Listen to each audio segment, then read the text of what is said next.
Hello, everyone. Welcome to the Newsbrowse News broadcast.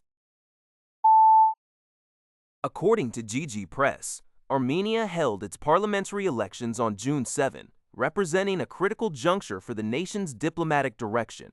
Early results released by the Central Election Commission, accounting for about 32% of polling stations, show the pro-Western ruling Civil Contract Party, led by Prime Minister Nikol Pashinyan, leading with approximately 51% of the vote. The main pro-Russian opposition coalition, Strong Armenia, followed in second place with about 23%. The overall voter turnout was around 59%. On June 8th, Prime Minister Pashinyan held a press conference to declare victory, announcing that his party would form a single-party government. Pashinyan reaffirmed his administration's commitment to continuing its trajectory toward closer integration with the European Union. At the same time, he noted that Armenia would also maintain and develop its relations with the Russia-led Eurasian Economic Union, EAEU, navigating a delicate balance between Western rapprochement and historical ties with Moscow.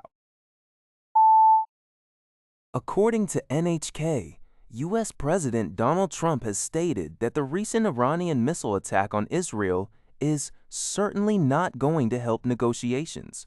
In an interview with Fox News, Trump urged Iran to halt its military actions, saying, "You've shot your missiles. That's enough. Get back to the table and make a deal." When asked about an earlier military strike by Israel on Lebanon, Trump reportedly expressed his disapproval, stating, "I'm not happy about it." According to a report by the Liberty Times, NASA's X-59 quiet supersonic experimental aircraft has successfully completed its first supersonic flight, reaching a speed of Mach 1.1 at an altitude of approximately 13,228 meters over Edwards Air Force Base in California. The primary objective of this flight was not to achieve extreme speeds, but to test whether the aircraft's unique design can significantly reduce the thunderous sonic boom into a gentle thump.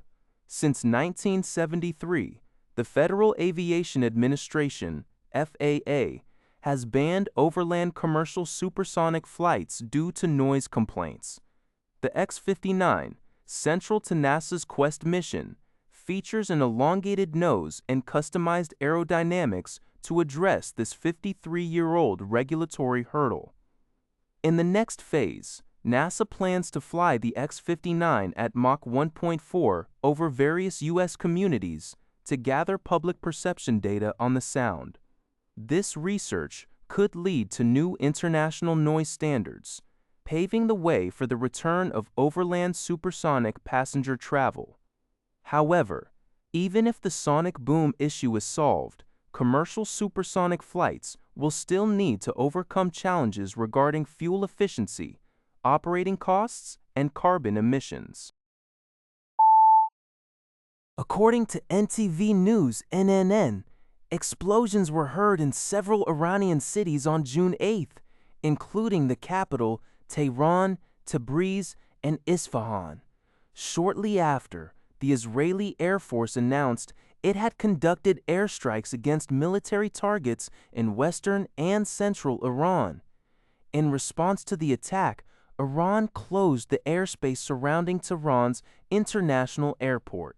This escalation follows an exchange of attacks on June 7, when Israel targeted a Hezbollah stronghold in the southern suburbs of Beirut, Lebanon. In retaliation, Iran's Revolutionary Guard launched ballistic missiles aimed at an Israeli airbase. Amid the rising tension, U.S. President Donald Trump urged both Israel and Iran to exercise restraint, stating in an interview with Axios that he does not want the current situation to jeopardize ongoing negotiations to end the U.S.-Iran conflict. According to a report by Shinwanet, U.S. President Donald Trump has asserted that Israeli Prime Minister Benjamin Netanyahu would have no choice but to accept any potential agreement reached between the United States and Iran. Speaking in an interview with the Financial Times, Shortly after Iran launched ballistic missiles at Israel, Trump emphasized that Washington, not Israel, would ultimately dictate the outcome of the negotiations, stating, "I call the shots." Trump downplayed the recent Iranian missile attacks, stating they would not affect his willingness to continue negotiations with Tehran or alter his calculations. He characterized the ongoing conflict between Israel and Iran as a long-standing historical dispute and noted that a deal would succeed or fail on its own merits. Additionally, Trump confirmed reports of a tense phone call with Netanyahu, in which he reportedly told the Israeli leader that he would be in prison if not for him. Looking ahead, Trump noted that if negotiations with Iran fail, his administration would consider either military action to address unresolved objectives or maintaining a powerful blockade on the country. That's all for this video. Thank you for watching. See you in the next video.